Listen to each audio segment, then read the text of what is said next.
Greetings everyone, it's me Shadow Leon once again, and this time I promised that I would do an upcoming review of a film that I personally enjoy that everyone else has hated. I have defended it every day since childhood.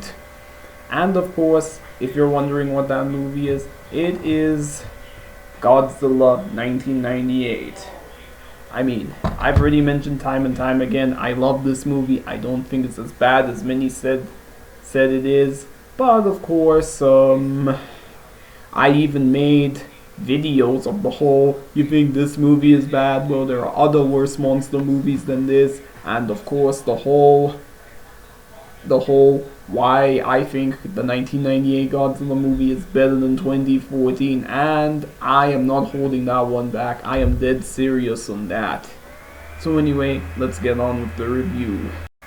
So anyway, people, the reason why I was talking about this movie is because I just feel that this movie has gotten way too much hate for far too long. I know Godzilla fans everywhere have torn it apart and what like not, but I don't think it's as bad as many people say it is. So of course, I'm gonna be talking about certain aspects and why I think the movie is not as bad as many people say and why I think it's decent on its own merits. So of course, if you ask, what is the story about? So of course, the story is about a giant irradiated lizard makes its way to Manhattan, thanks to a series of, let me say it better.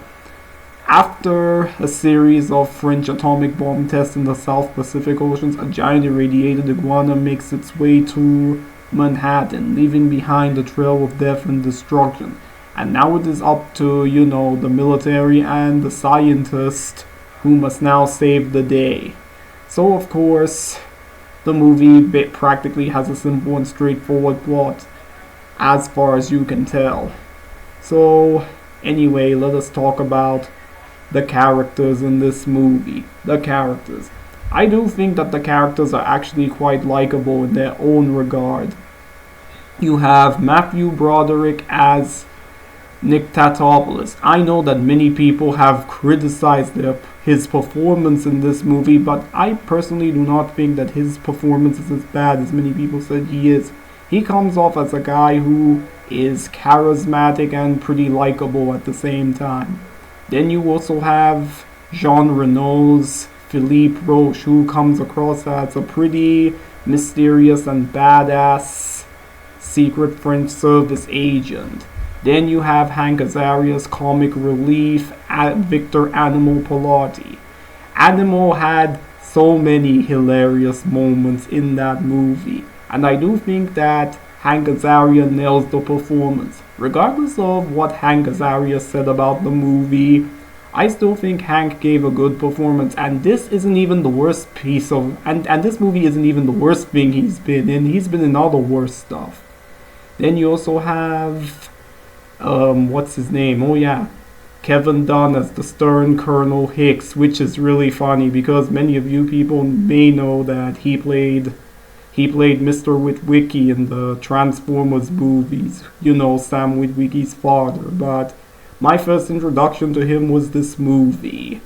So, of course, you people know by now that this also stars another Simpsons actor in it called Harry Shearer, who plays the scummy, you love to hate Charles Caven. And my god, I really love this guy because of how much of a douchebag he is. Then of course you also have Audrey Timmons. Yeah, I know in the past I've said she's quite unlikable and everything, but I actually found her to be a quite endearing character. And at least I found her chemistry with Nick to be believable. So those are all the characters I have. Oh, I forgot to mention Michael Lerner, who plays a parody of Roger Ebert called Mayor Ebert, who acts as the incompetent and bumbling mayor. And my god, Michael Lerner really nails the character pretty well. Especially when you have lines of him saying, "That was the goddamn Chrysler building we're talking about. What the hell have you people done? You've caused more damage than that goddamn thing did." Stuff like that. And now, let us get to, should I say, another aspect of the movie that I really do like. I really do like the way the movie is directed. I like the cinematography and presentation of the way the movie looks. I mean, it's constantly raining all the time, kind of giving it that feel. Another movie that I know that uses, should I say, the whole rain thing very well is Seven. Seven actually nails it out of the park when it comes to using that whole rain thing. So, and of course, I really did like New York City. New York City has kind of like this gritty and gray look to it, as if they're trying to say New York City is also a character as well. And yeah, the look of New York City is pretty great, reminding me of the good old days of the late 90s and early 2000s where it was just escapist fun.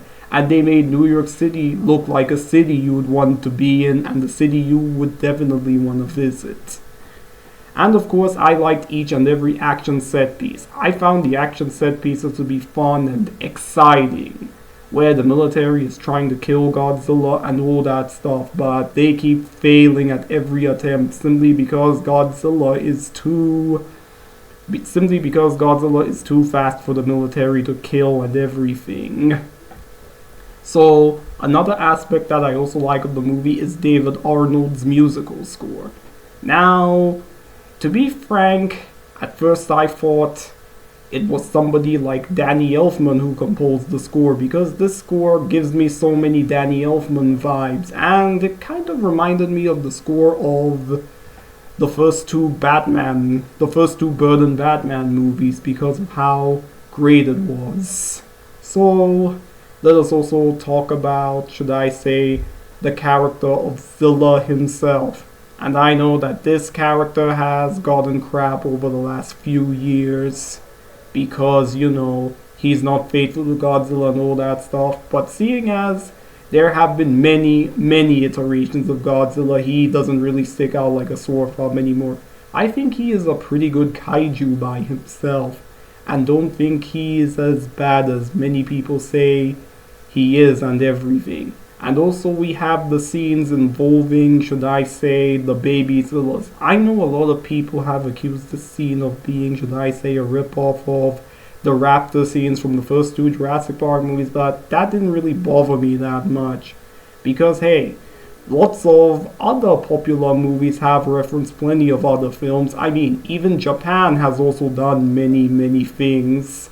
Like, in Godzilla vs. Destroyer, there was a scene in where, should I say, the military were fighting mini destroyers, very reminiscent of Aliens, or the time in the second Gamera movie in where, should I say, there was a subway massacre which reminded me of Predator 2, and the insectoid things, should I say, having the Predator vision. So yeah, it doesn't really bother me that much. So, in case you people also didn't know, that I personally feel that if this movie was called something along the lines of maybe Dinozilla, or maybe you marketed it as a remake of The Beast from 20,000 Fathoms, I don't think the movie would have been hated as much. But I'm thankful that in recent years many people have started warming up to the movie even though it doesn't live up to its name. And besides, people, this isn't even the worst film Roland Emmerich has made. That honor goes to crap like these pieces of crap, especially Independence Day Resurgence. Fuck that film. So, of course, and also this is even the worst Godzilla movie ever made. Guys, when you have crap like Godzilla's Revenge, where the entire movie just felt like an anti-bullying PSA, and you're willing to give that a pass, clearly shows what the hell goes on in Godzilla fans' mind. And speaking of the Godzilla fans, I just hated how every time somebody says they like this movie, they get shit from the Godzilla fan base.